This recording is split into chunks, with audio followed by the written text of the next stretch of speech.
Mau belajar TPS UTBK 2023 versi terbaru?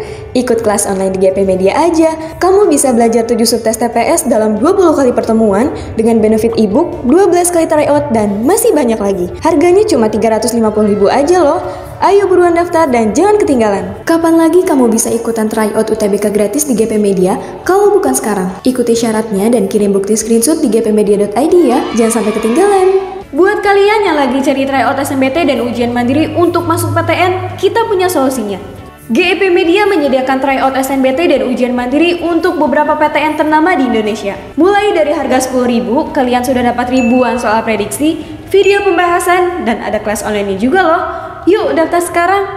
Apa terjemahan bahasa tumbuh-tumbuhan untuk kalimat apel mekar di dekat banyak lemon? Oke, di sini ada kosakata yang asing ya. Ini adalah bahasa tumbuh-tumbuhan yang kabarnya berbicara dengan tumbuh-tumbuhan lain menggunakan bahasa seperti di bawah ini. Oke.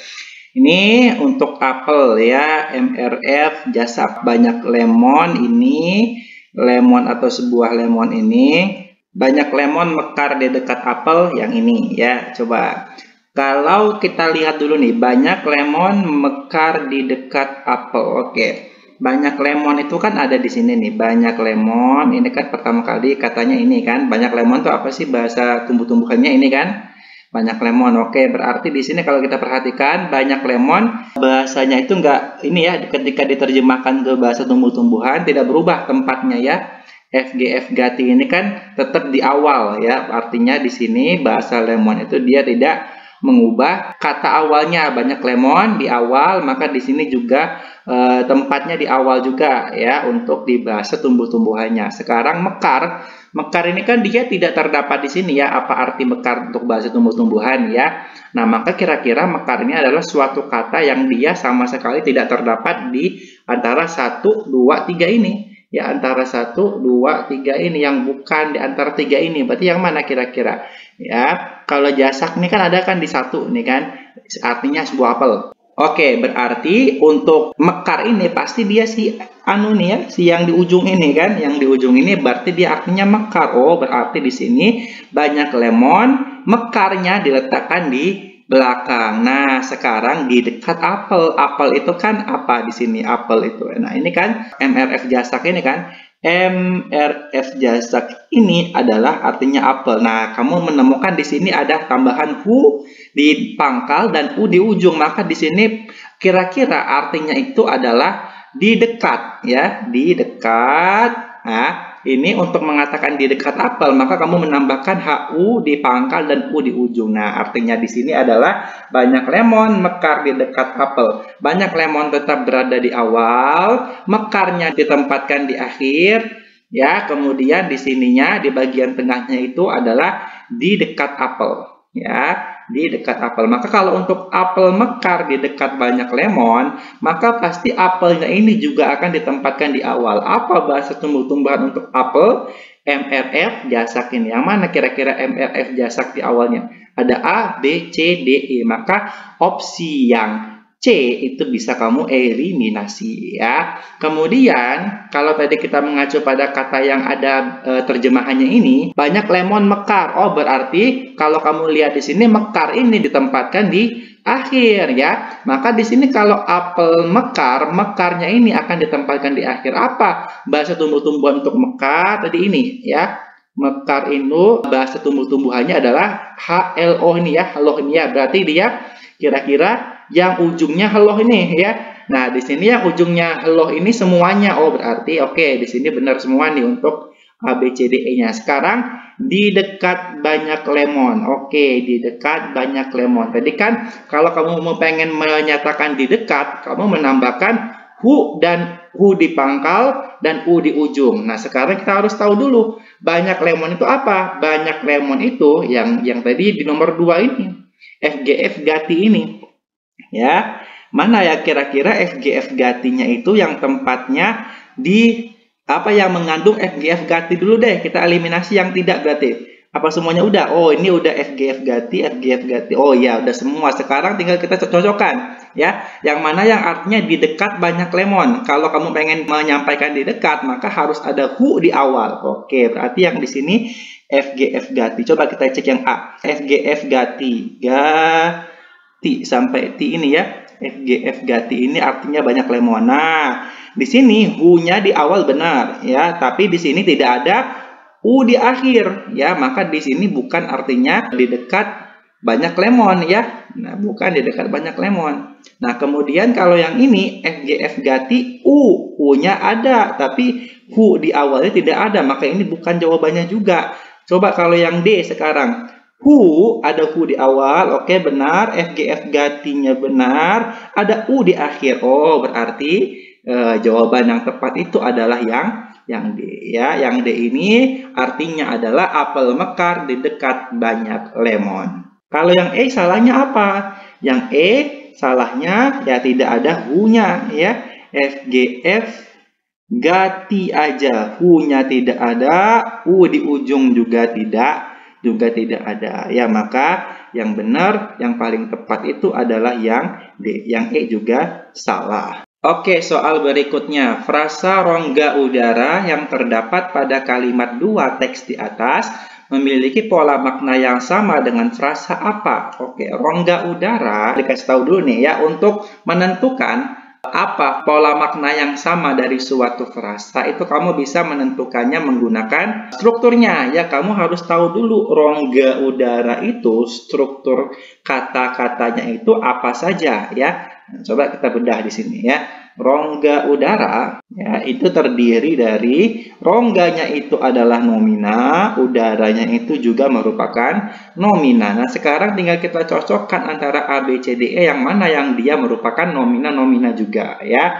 Pupuk buatan. Oke, pupuk ya. Kemudian buatan. Nah, di sini pupuk itu nomina, buatan itu juga nomina ya. Maka di sini dia memiliki pola makna yang sama dengan rongga udara ya. Maka jawaban yang tepatnya itu adalah A. Apakah benar yang A yang paling tepat? Berarti kalau kita bedah yang B, C, D, E dia bukan nomina plus nomina dong. Coba kita cek ya. Hak asasi. Oke, hak asasi. Hak asasi, haknya nomina. Tapi kalau kamu lihat di KBBI juga, asasi itu artinya atau kelas katanya adalah adjektiva. Ya, asasi itu adjektiva. Ya, yang dia mensifati kata hak. Ya, hak asasi itu nomina plus adjektiva. Berarti ini bukan jawabannya. Orang asing, ya, orang asing.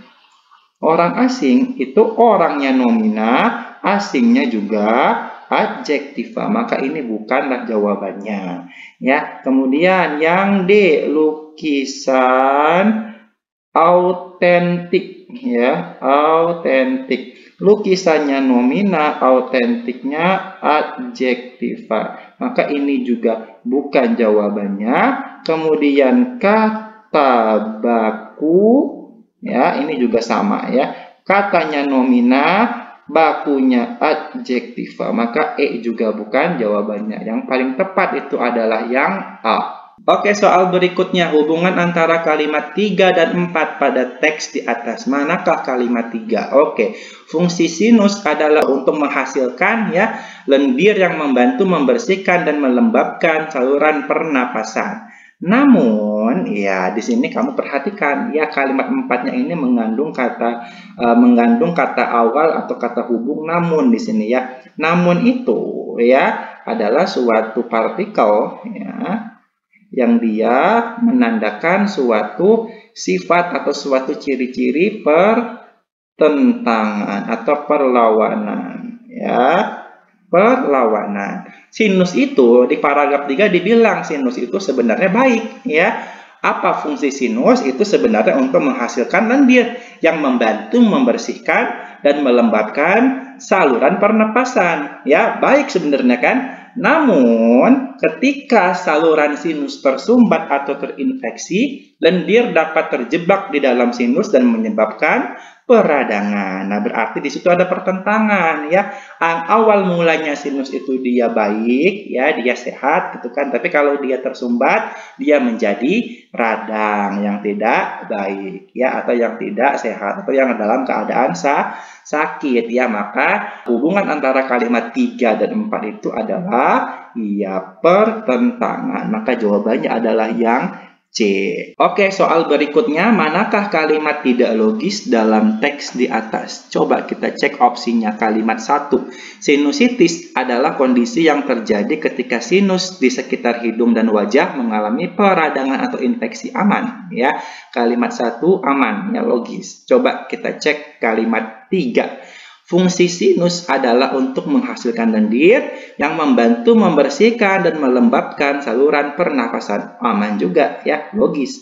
1 berarti bukan, 3 berarti bukan, yang 4. Namun, ketika saluran sinus tersumbat atau terinfeksi, lendir dapat terjebak di dalam sinus dan menyebabkan peradangan. Aman juga. Ya. Yang D, kalimat 5. Karena peradangan ini dapat disebabkan oleh infeksi virus, bakteri, alergi, atau perubahan tekanan udara. Sekilas aman ya, tapi kamu perhatikan di sini ya, kata karena itu kan kelas katanya adalah partikel ya, dia berfungsi untuk menghubungkan atau kata hubung dia ya. Nah, ketika meletakkan kata hubung seperti karena, dengan ya, atau dalam di awal subjek ya, di awal subjek, maka itu ya, kalimat tersebut menjadi bukan lagi suatu subjek, melainkan dia menjadi keterangan ya. Maka tidak boleh kita meletakkan kata-kata depan itu di sebelum subjek ya. Cukup peradangan ini dapat disebabkan oleh infeksi virus, bakteri, alergi, atau perubahan tekanan udara. Karena keberadaan kata karena di sini, kalimat 5 menjadi tidak logis. Maka jawabannya adalah yang D. Imbuhan mekan dalam kata membersihkan yang terdapat pada kalimat 3 teks di atas memiliki makna yang sama dengan imbuhan mekan dalam kalimat mekan dalam kata membersihkan yang terdapat pada kalimat 3. Mana coba? Oh, ini dia ya. Kalimat 3 ada membersihkan di sini ya. Membersihkan itu coba kita telaah dulu ya, maknanya apa sih? Keimbuhan membersihkan itu maknanya adalah menjadikan bersih ya. Oh, sebentar. Oke ya. Kata membersihkan itu artinya adalah menjadikan bersih ya. Nah, mana yang kira-kira imbuhan mekan dalam kalimat ya antara A, B, C, D, E yang sama-sama memiliki makna yang sama, menjadikan apa gitu kan? Coba kita cek A. Pemerintah daerah sedang mencarikan solusi yang efektif untuk mengatasi pungutan liar di tempat-tempat wisata. Oke, mencarikan ini apakah artinya mirip atau sama maknanya? Menjadikan gitu kan? Apakah dia menjadikan cari gitu kan? Bukan ya. Maka ini mencarikan bukan jawabannya. Nah, sementara untuk yang B, coba kita cek ya. Tidak seharusnya kita memaksakan. Apakah memaksakan ini sama artinya menjadikan paksa? Kan bukan ya, atau bukan artinya, atau pola artinya tidak sama gitu kan. Memaksakan ini juga bukan ya. Kemudian yang C, pendidikan inklusif harus diupayakan bersama dalam rangka mencerdaskan. Nah, di sini mencerdaskan ya. Nah, di sini tulis dulu. Mencerdaskan itu dia memiliki arti menjadikan cerdas ya. Nah, maka di sini yang memiliki makna yang sama, imbuhan yang memiliki makna yang sama dengan membersihkan itu adalah mencerdaskan ya. Membersihkan menjadikan bersih, mencerdaskan yang menjadikan cerdas. Oke. Ya, yang melarikan apakah menjadikan lari? Kan bukan ya, maka melarikan ini bukan, mendambakan juga bukan ya. Jawaban yang paling tepat yang C.